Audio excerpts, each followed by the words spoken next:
Hai, assalamualaikum warahmatullahi wabarakatuh. Apa kabar mams, bunda, kakak, adik, dan semuanya? Semoga semuanya senantiasa dalam lindungan Allah Subhanahu wa Ta'ala. Terima kasih buat yang selalu setia nonton videonya Mami Channel. Semoga apa yang Mami share dapat menghibur dan juga bermanfaat. Terima kasih juga buat yang sudah subscribe, like, dan komen. Semoga Allah Subhanahu wa Ta'ala yang membalas kebaikan kalian semua.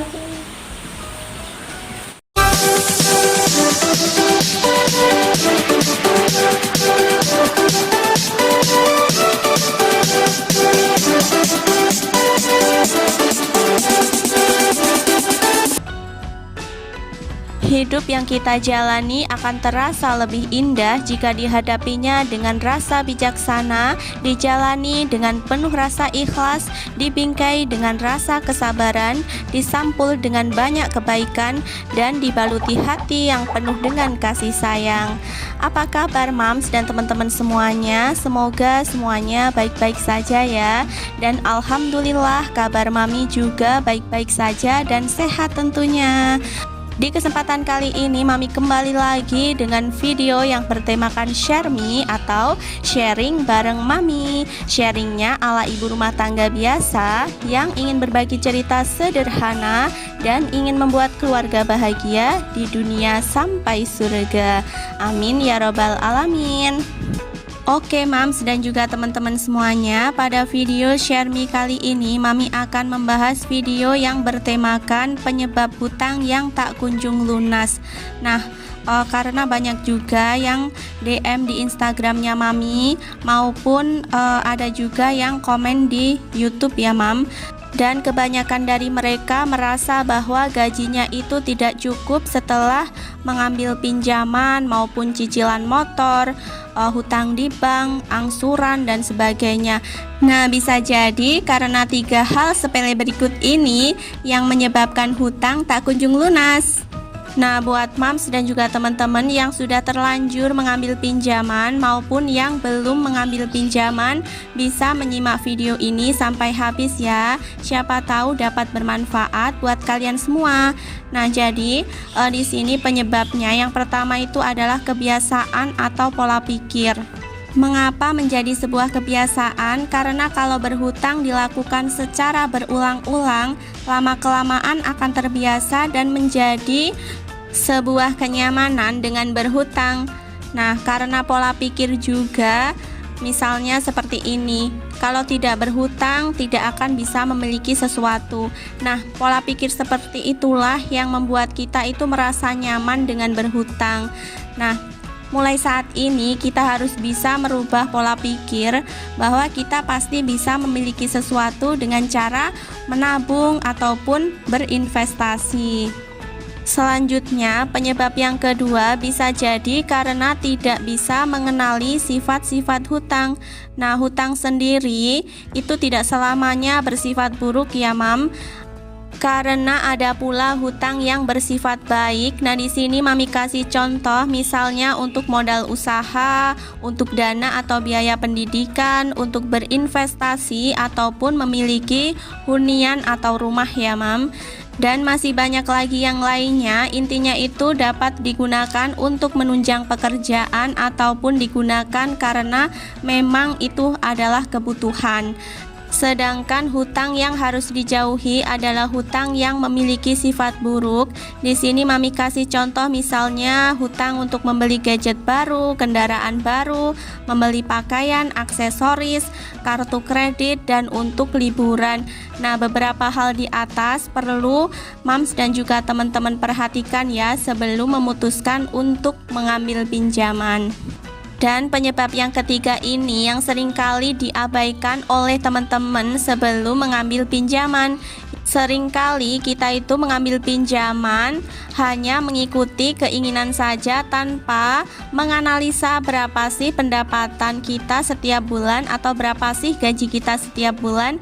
Dan ternyata ini adalah penyebab utama kenapa pendapatan atau gaji tidak cukup setelah mengambil pinjaman ataupun hutang. Nah, di sini teman-teman perlu menyimak baik-baik ya, karena nanti Mami akan berikan contoh berapa sih kita bisa berhutang atau mengambil pinjaman dari gaji yang kita terima.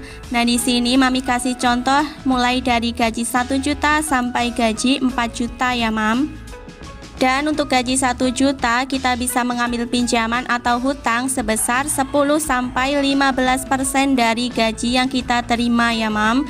Kalau melebihi itu Mami rasa sudah terasa berat karena belum lagi untuk kebutuhan dan juga harus ada uang jaga-jaga ataupun dana darurat ya, Mam. Nah, di sini Mami kasih catatan ini khusus untuk yang masih lajang atau single ya, Mam. Kalau sudah punya keluarga pastinya kebutuhan juga semakin banyak. Dan bisa dibagi 85% untuk kebutuhan dan yang 5% disisihkan untuk tabungan ataupun dana darurat. Yang kedua, untuk pendapatan sebesar 2 juta per bulan, di sini bisa mengambil pinjaman atau hutang sebesar 15% sampai 20% dari gaji yang diterima atau sekitar 300 sampai 400 ribu per bulannya. Dan untuk kebutuhan bisa digunakan sebesar 70% sampai 75% dari gaji atau 1.400.000 sampai 1.500.000. Dan untuk tabungan diusahakan 10 sampai dengan 15% dari gaji yang diterima atau sekitar 200 sampai 300 ribu per bulannya ya, Mam. Karena tabungan itu sangatlah penting untuk masa depan apabila sewaktu-waktu sakit ataupun berhenti dari pekerjaan. Nah, kalau punya tabungan bisa digunakan untuk modal usaha. Nah, selanjutnya di sini untuk pendapatan sebesar 3 juta, di sini bisa mengambil pinjaman ataupun hutang sebesar 20% sampai 25% dari gaji yang diterima atau sekitar 600 ribu sampai 750 ribu per bulannya. Dan untuk kebutuhan bisa mengambil sebesar 60 sampai 65% atau 1.800.000 sampai 1.950.000. Dan diusahakan untuk menabung sebesar 15% sampai 20% dari gaji yang diterima atau sekitar 450 sampai 600 ribu. Dan perlu diingat ya, Mam, dan juga teman-teman semuanya, kita itu harus selalu menabung dan selalu menabung karena hidup tidak selamanya untung. Dan yang keempat, di sini Mami akan mengatur pendapatan 4 juta ya.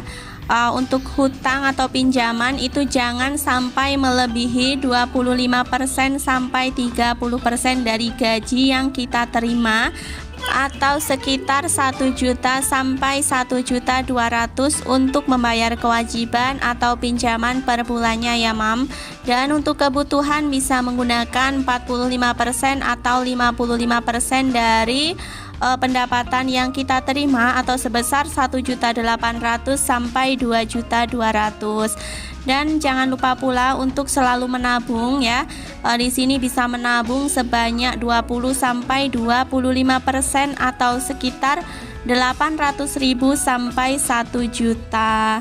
Jadi buat teman-teman yang belum terlanjur mengambil pinjaman atau ingin mengambil pinjaman tapi masih bingung, atau juga buat teman-teman yang sudah terlanjur mengambil pinjaman, nah, saran Mami di atas bisa menjadi sebuah pertimbangan buat teman-teman sebelum memutuskan. Atau buat teman-teman yang sudah punya pinjaman, nah bisa tuh dikoreksi kembali ya, agar gaji yang diterima bisa digunakan untuk membayar hutang maupun pinjaman dan digunakan untuk memenuhi kebutuhan serta bisa menabung untuk masa depan. Dan buat teman-teman harus diperhatikan juga ya, saran Mami di atas itu perlu dipertimbangkan dengan jumlah tanggungan, misalnya berapa orang anak ataupun orang tua ataupun tanggungan adik dan lain-lain ya, Mam. Dan untuk maksimal berhutang 30% itu Perlu dipertimbangkan gaji yang diterimanya dan juga berapa jumlah tanggungannya. Nah, untuk gajinya itu diusahakan yang 4 juta ke atas ya, Mam. Oke, sekian dulu video share me atau sharing bareng Mami pada kesempatan kali ini. Nantikan video share me Mami selanjutnya. Jangan lupa untuk like, komen, dan juga subscribe-nya ya. Akhirnya, wassalamualaikum warahmatullahi wabarakatuh.